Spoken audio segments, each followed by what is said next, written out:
Most of us grow up believing a mother's greatest joy is watching her child succeed. But what happens when a daughter's beauty, independence, or success creates resentment instead of pride? Because for some daughters, their relationship doesn't look like guidance. It looks like rivalry.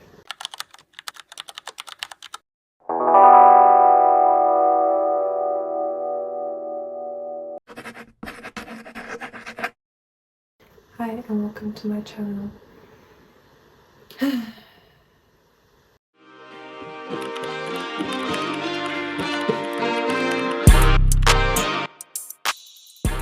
Psychologists have observed that some parents struggle to see children as separate individuals from them. Instead, a child's growth, attractiveness, independence, or success begins to feel threatening to the parent's identity. And that is where parental rivalry begins. Not because the child has done anything wrong, but because the parent's unresolved wounds enter the relationship. The daughter may become a reminder of missed opportunities, regret, aging, or unfulfilled dreams. And those feelings get negatively projected onto the child. Must have put you on to that life though, and the fact that you could get that money. Yeah, I mean, like my mom, she used to dance, when I was younger, up until like I was an adult too. And how was that as a kid? When your mom does that, is that weird? Do the kids know? Do your friends know? I mean, kids know what's kind of going on or whatever, but it's like your parents, so you're gonna respect it regardless. Long as I wasn't in any harm, it didn't matter. It was normal to you, right? Yeah, it was normal to you. So you probably always had in your mind that was an option of something, of a way to get money. I never wanted to do it because, I mean, at the end of the day, it is, like, as you grow older, it is, like, embarrassing. So it was, like, not an option, but it became an option. Yeah. When I first went in there, everybody was, like, looking at me like, you look so familiar. You look like somebody. And, like, if you look at me, pictures of me and my mom, we look just alike. So, like, but my mom, I guess, never, like, probably, like, told them, okay, like. The result is a relationship that feels deeply confusing. And so today we're exploring one of the most public examples of this dynamic, the relationship between Blac Chyna and her mother, Toni. There have been many interviews, television appearances, social media posts and live streams, and years of documented interactions between Blac Chyna and her mother, Toni, that has played out in front of millions of people.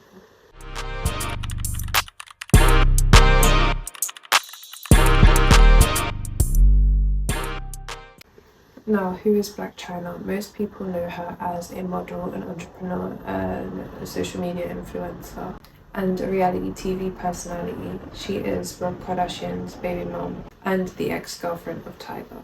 She is much more than that, but that is like the framework of how most people remember her. She is the woman whose name became attached to some of the biggest celebrity stories of the early and late 2010s. But before she was Blac Chyna, she was Angela White, growing up in Washington, D.C. And at the center of her story is her mother, Toni. Very well known on the internet for her larger-than-life personality, her unfiltered commentary, and her explosive online live stream rants. I hope their kids die, their mama die, their dog die. Yeah. Fuck your 3-year-old. Hope that bitch fall out a window and break her motherfucking neck. Yeah, why not? I would laugh. That's why I don't go to no bitch baby shower. Cause I don't want to look at your bastardized ass baby. Bitch, I ain't never, ever, ever been to a baby shower. If you ain't married. And so Toni eventually, once the world became very comfortable and well acquainted with Blac Chyna, Toni eventually became a social media personality within her own right. And so for years, their relationship has unfolded out in public, sometimes very loving and caring and nurturing. Thought that I would get to this point. It's okay, come on. It's all right. It's all right. This is what mamas are for. Other times very chaotic. Nobody took care of your ass but me. I'm ready to get the fuck ASAP after this shit. Thanks again, girl. 5 days. You're going to stretch your ass across this motherfucking hands on my face. 5 days. Mostly with Tokyo blasting Chyna online and saying really vile and disgusting and scary, quite frankly scary, things about her daughter. What do you call it when you've given your child everything? Spoiled. And they hate you for it. Spoil them to the maximum power. even as an adult. And they throw you under the bus. God damn, monkey. They make you a living sacrifice so that you can be in pain, agony, and always feeling like you're going to be defeated. What do you call it? Well, I've always been the mom that was around. But yet being called something I am not. This bitch. And watch her bleed the fuck out. And then call 911. Come pick this devil the fuck up off my floor. Social media threat? I didn't threat. I said I'm a Marvin Gaye ass, and I said I'm gonna do demon time on the floor. Wait a minute, because we had a podcast, and I put her on it. She was dancing to my daddy. That crazy bitch out there again. Seemingly unprovoked or with very little to no provocation. Now, whether these outbursts and moments from Tokyo Toni reflect parental jealousy, unresolved trauma, emotional immaturity, or something else entirely is up to interpretation. But one thing that is possible for me to ignore is the fact that the conflict between her and China never seems to stay private. It is mostly and almost always Tokyo coming to the internet to talk about something that China did or didn't do, and instead of really focusing on what it is that China did or didn't do that made her upset, she goes on these really long tangents and really long convoluted rants, calling China all these names in front of the internet, degrading and down talking and spreading rumors and telling her child's business to thousands of people online. It's a huge betrayal. No. And then she has a boyfriend. He robbed her. $15,000. We don't do that. A dude do something to us, we're gone. No second chances, baby. We gone. So when he took the money, I'm like, okay, fine. I did everything for her, got all her booking, just did everything, you know. About how she treats you? No, I don't care about that. I'm over that. I never have to see her another day in my life. I'll be fine with that. No. Okay. So, are you proud of China? I used to be.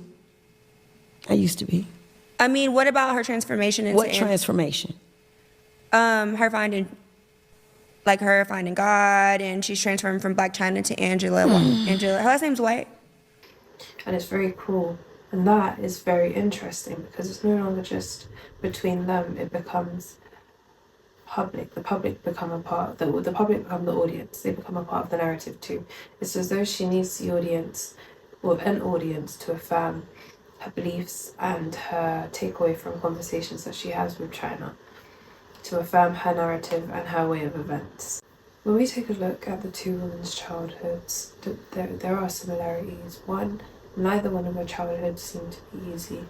Now, Tokyo Toni, it's hard to understand or know Tokyo Toni's full history or background in its entirety or completion. I watched a documentary about her, I'll link it in the description below. It's very good. Because whenever I try to research this, she is very conflicting in her statements and her stories, so it's hard sometimes to get a good grasp on what she's saying, or to really be like, oh yeah, she that definitely happened. Do you get what I'm saying? I'm not saying she's a liar, but I'm not saying she's 100% a truther either. As a DoorDasher. Yes, I worked as a DoorDasher. I've done 4 dashes. What? And the reason being because I have children in Uganda that I take care of. They eat because of me. Yeah, Aww. I have 36 children. And you know all their names? No. They're like, Washakanaka. It seems over the years both Angela White and Tokyo Toni have spoken about financial struggles, instability, and conflict within their relationship. Tension seems to have existed long before China became famous. But with her working as a stripper, similarly to her mother, her then building connections, creating opportunities, and slowly and openly transforming visibility into influence, and not just influence, wealth, celebrity, because Blac Chyna transcended just being a social media influencer. She is a celebrity, and it, like, I don't really know the terms, but I guess she would be considered like close to an A-list star, I guess. I don't know, but she's a celebrity. So I want to talk about your relationship with your mother. Yes. How was that growing up? Was she a shoulder to lean on, or did you find solace somewhere else? So, my mom I love my mom, everybody. Hey mom. So like growing up, like my mom, she was always like a hustler to this day. So I felt was always like doing her thing sort of. So like for me, I would be with my grandmother and I would be like with my godparents, like different people. Yeah. Did your grandma teach you something? Yeah, she taught me a lot of stuff. What did she teach you that sticks with you to this day? Man, because like growing up, we didn't have money and stuff like that. So we would just do things to improvise and make the best out of everything. So just it helps me now that I'm older. And she taught me how to cook, how to clean, like how to get on your knees and pray, how to be a lady. Just all those things combined. So why do you bring like you and China's personal family issues to the internet? Where else am I going to bring it? Directly to China, right? If I could call her. So you blocked? She just blocked me recently because I bust her out about a few things, and I'm going to continue to do it. I am genuinely concerned about Tokyo Toni's mental health. I feel like her mental health is something that people tiptoe around, but that lady doesn't seem to be all there, and she seems very delusional. I'm just being honest. So as her celebrity grew, the tensions in the relationship seemed to grow. Her mother became more well-known and more popular off of her daughter's back, and somehow, some way, based on her interviews and things that she says and the stories she tells and the things about her businesses, the businesses that I can't find any information or paperwork on the internet, right, that she claims are super popular and everyone runs to: her truck driving company, her hair business, her lash business. You got a job? Baby, I own businesses. I have a trucking company, Tokyo Toni's Trucking. So that's why you don't. I have SHN Network. I have a Tokyo Toni's Trucking. I have Prissy Tomboy Records. Period. I have Vivacious Hair and Lashes. I have VivaciousSkin.com. I have a lot going on. Why did you need $3,600 from China if you have all these businesses? I didn't need $3,600, and it was $3,800. What I did was, and they need to clean it up. First of all, it was a question before that. Hold on. It was something before that and something after that. They screenshot that. They didn't screenshot the whole thing, but it's on my page. I made sure. What I would do is try to get through to my daughter and say things like that. Why would I need $3,800 when I'm giving out $3,800 a week on homelessness? Tents and sleeping bags and no. What made you? Whatever.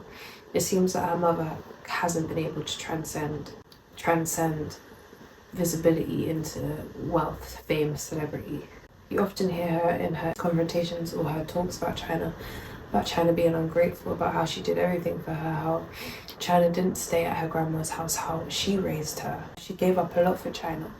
It seems as though Tokyo Toni believes China owes her more because she suffered and gave up things and gave up her life, maybe this life, so that China could have it. That's how Tokyo feels, so therefore she feels entitled to her success. That's how it comes across. And she is lashing out and angry because her daughter isn't giving her what she feels as though she deserves, even though you're not entitled to your child's success, especially when it's alleged that you were neglectful and abusive. We can see the emotional abuse dripping off of you, so imagine what it's like when China was a child all alone in the house with her, without an audience.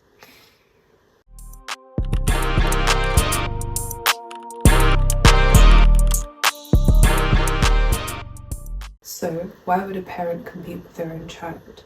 On the surface, it doesn't make any sense. Parents are supposed to nurture, guide, and protect their children. So how does a mother and daughter, parent and child bond turn into something that looks more like rivalry than love and nurturing? And the answer has often very little to do with the child and much more so to do with the parent. Parental jealousy is usually due to unresolved pain.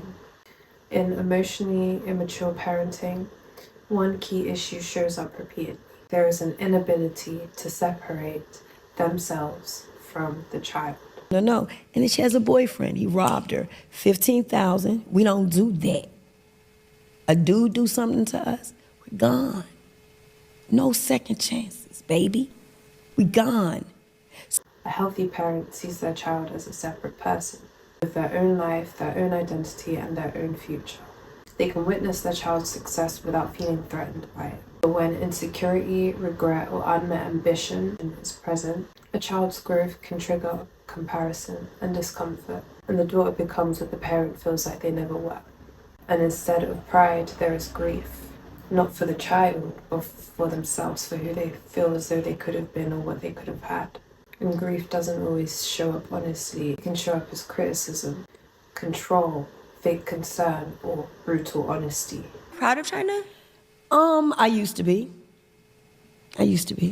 I mean, what about her transformation into What transformation?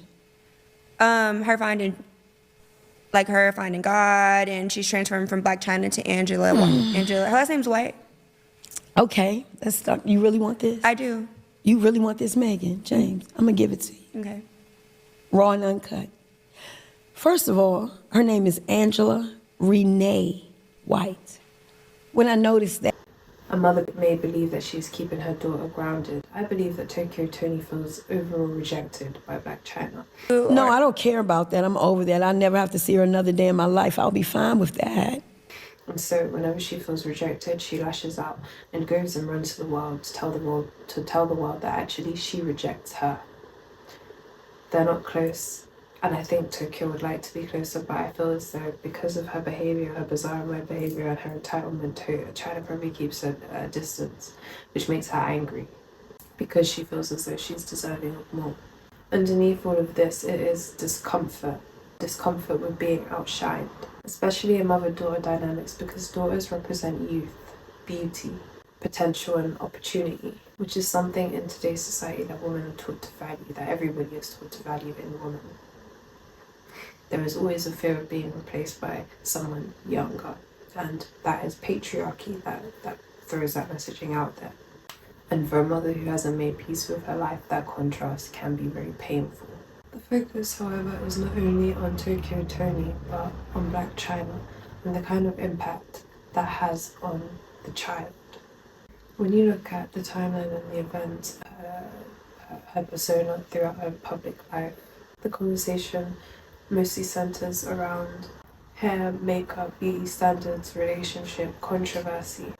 But nobody ever looks at the changes and the switches through her persona through the lens of adaptation. Children who are raised in unstable emotional environments often become highly adaptive adults. They learn early how to survive judgment, mischaracterization, attention, and inconsistency. Some learn that attention is easier to access than affection. Some learn that image becomes protection. Some learn that achievement becomes proof of worth. And some learn that vulnerability is completely unsafe. And over time they build identities built to withstand that emotional unpredictability.